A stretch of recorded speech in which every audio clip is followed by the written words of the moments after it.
All right, good Thursday evening, everybody. I'm Storm Team 12 Chief Meteorologist Ken South, and we've got some chilly weather coming tonight and also for tomorrow night, and then over the weekend some clouds and a little bit of rain, but it won't be like the past couple of weekends when we've had severe weather and flash flooding. Just a little bit of rain coming this weekend. All right, for tonight, high pressure is moving in from the west. Already winds are very light. They're going to calm down, and we're going to see clear skies, allowing temperatures to really drop. Of course, no rain from those clouds, but we've seen a lot of rain recently, and that's really helped us out with the drought. Today is Thursday. We get an update on our drought monitor map every Thursday, and there's still drought in Mississippi, but it's just not in our area. It's over the northern third of the state, our eastern counties, and down around the Pine Belt and the Gulf Coast. There's just a little spot of Perry County that's got moderate drought, but the rest of us, we're looking good. I think pretty much the drought is over since we are now expecting rain to come on a fairly regular basis. 47 degrees. It is chilly out there already at the 10 o'clock hour, and the winds again are calming down.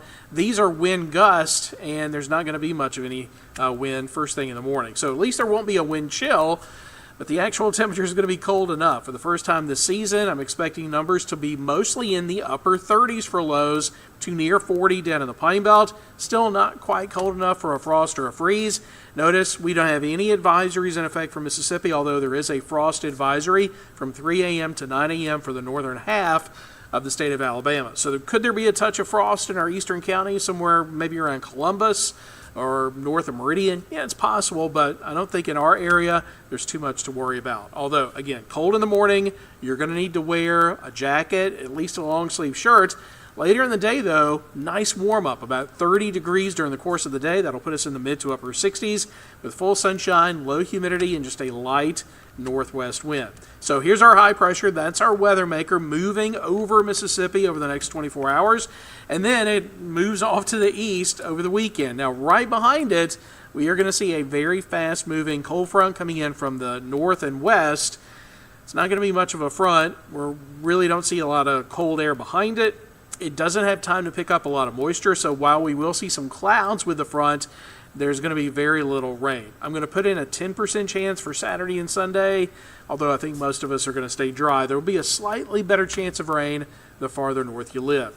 Here's an update on Hurricane Melissa. It is now racing out to sea. That front that came through our area and brought us the cold air, it's picking Melissa up and it's pushing it out into the Atlantic Ocean. So tonight it is passing to the west of Bermuda with 100-mile-per-hour winds, and by Saturday morning, this is going to be brushing the east coast of Canada, eastern Canada, and then it's going to lose its tropical characteristics, and by Tuesday of next week, it should be between Iceland and Scotland as an extratropical storm. So closing the books on Melissa after a couple of days.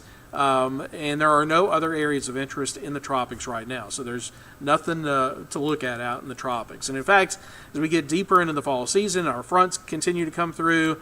We really don't have to worry about tropical weather. The fronts generally protect us. It certainly did from Melissa. So your forecast for tonight, clear and cold, 39 to start the day, and then up to about 67 in the afternoon with a full sunshine. Your sun goes down at 11 minutes after 6 o'clock. So that's when it's going to start to get dark. And those trick-or-treaters are going to start to hit the streets. This is the forecast for Halloween evening. Now remember, sunset's at 6:11. Already getting dark, temperature's going to be in the low 60s, and then those numbers quickly drop off with clear skies and light winds. So low 50s at 8 o'clock, upper 40s at 10 o'clock tomorrow night. Then we get to the weekend, and yeah, clouds are going to come in. There's going to be a stray shower or two. Temperature's not too bad. It will be cool. Lower to mid-40s in the morning, lower to mid-60s in the afternoon. The big thing about the weekend is it's the first weekend in November. So that's the weekend time changes. We revert back to standard time. So early Sunday morning, or a lot of folks will do it before they go to bed Saturday night, you're going to want to turn your clocks back 1 hour. The rule is spring forward, fall back. So if we're falling back, that means we get an extra hour this weekend. So if you got, I don't know, a Halloween party Saturday night, you get an extra hour for your Halloween party. All right, and then next week we get a lot of sunshine. through that first week of November, and it's going to be gorgeous. Chilly each morning with lows in the 40s, but that's kind of what we expect this time of the year. It is November after all. But each afternoon, man, is this going to feel good. Sunny skies with temperatures in the lower to mid 70s most days next week. All right, that's your forecast for tonight. Meteorologist Megan Hanna is going to be here first thing in the morning with your next update.